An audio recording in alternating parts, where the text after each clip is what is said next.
Bab 3, topik latar belakang masalah dan judul. A. Topik penelitian. Topik penelitian yang dimaksud adalah bidang kajian yang akan menjadi pokok bahasan dalam penelitian. Topik merupakan sesuatu atau isu yang menjadi bahan perbincangan atau kajian utama dalam penelitian.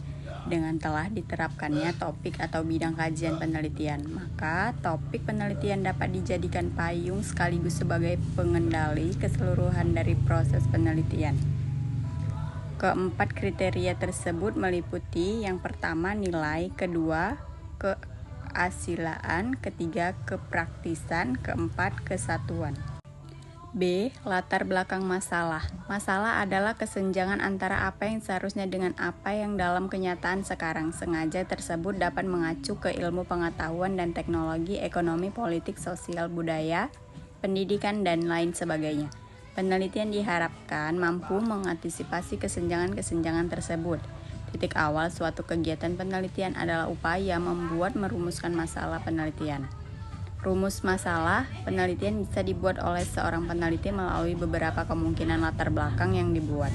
Setelah menyadari adanya suatu permasalahan kehidupan yang sedang dihadapi manusia atau masyarakatnya, masalah kehidupan yang sedang hangat dibicarakan dalam buku ini disebut topik masalah. Untuk menggali topik dan masalah paling tidak ada 3 sumbernya, yaitu dari diri pribadi, kedua sumber perpustakaan yang tersedia baik hasil-hasil penelitian sebelumnya berupa teori atau referensi maupun sumber kepustakaan lainnya yang berhubungan. Ketiga, orang lain, yaitu kawan sejawat, pihak sponsor ataupun konsultasi. Dalam memilih permasalahan, penelitian hendaknya juga mempertimbangkan bahaya tertentu yang mungkin bisa timbul terhadap perorangan kelompok maupun potensi baik bahaya fisik, mental maupun sosial. Oleh karena itu, bila masalah yang akan diajukan kemungkinan akan membahayakan, hendaknya peneliti meninjau kembali. Dalam hal ini, penelitian hendaknya juga memperhatikan etika penelitian, terutama yang mengangkat keamanan dan kenyamanan subjek yang dilibatkan, sehingga akan pihak-pihak yang dirugikan sebagai akibat penelitian tersebut. Hajar 1999. C. Rumusan masalah. Rumusan masalah yang baik adalah rumusan masalah yang benar-benar jelas, terfokus, signifikan, dapat dikaji di lapangan, padat dan terarah, serta memuat teknologi akademik dalam bidang ilmu yang dikaji. Sementara rumusan masalah yang buruk sebagaimana yang dikemukakan oleh Suyanto adalah: yang pertama, pernyataan penelitian yang dirumuskan bukan merupakan pernyataan ilmiah sehingga tidak bisa diuji secara empiris. Kedua, pernyataan penelitian yang dirumuskan terlalu umum, tidak spesifik. Ketiga, pernyataan penelitian yang dirumuskan masih berupa sekumpulan variabel dan bukan merupakan pernyataan yang dapat dikaji secara empiris di lapangan. Keempat, pernyataan penelitian yang dirumuskan tidak jelas, terlalu samar sehingga membuat peneliti salah mengerti maksud pernyataan yang dirumuskan. Dan yang kelima, pernyataan penelitian yang dirumuskan masih bisa diperinci lebih lanjut atau diverifikasikan. Suyanto 2006.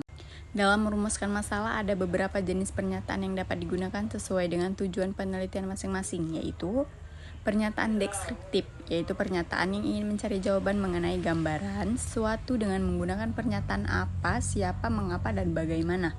Kedua, pernyataan asosiatif, yaitu pernyataan yang mencari hubungan atau pengaruh. Dan pernyataan komparatif, yaitu pernyataan penelitian yang bersifat membandingkan sesuatu atau variabel, konsep, dan peristiwa sebagainya. Rumusan masalah deskripsi. Rumusan masalah deskripsi adalah pernyataan tentang gambaran suatu variabel tanpa menghubungkan variabel tersebut dengan variabel lainnya, bersifat independen dengan contoh sebagai berikut. Yang pertama, bagaimana kerja dan kepuasan kerja karyawan. Yang kedua, bagaimana pengetahuan siswa terhadap penggulangan HIV atau AIDS. Yang ketiga, seberapa tinggi efektivitas menerapkan aturan baru pada perusahaan X. A. Rumusan masalah deskripsi merupakan yang membimbing peneliti untuk menggali lebih dalam subjek yang akan diteliti. B. Rumusan masalah komparatif adalah yang memandu penelitian untuk membandingkan fenomena yang sedang diteliti dibandingkan dengan yang lain. C. Rumusan masalah asosiatif atau hubungan adalah menghubungkan antara situasi sosial satu dengan yang lain. Rumusan masalah asosiatif dibagi menjadi 3. Yang pertama, hubungan sinepris merupakan gejala yang munculnya secara bersamaan yang bukan dari hubungan sebab akibat atau interaktif. Kedua, hubungan kausal adalah muncul dari hubungan sebab akibat. Yang ketiga, hubungan reciprokal adalah hubungan yang saling mempengaruhi. Ketiga, rumusan permasalahan pada riset kuantitatif terpaut dengan variabel yang diteliti sehingga rumusan masalah penelitian sangat spesifik untuk dijadikan. Sekian presentasi dari saya, lebih kurangnya saya mohon maaf. Thank you.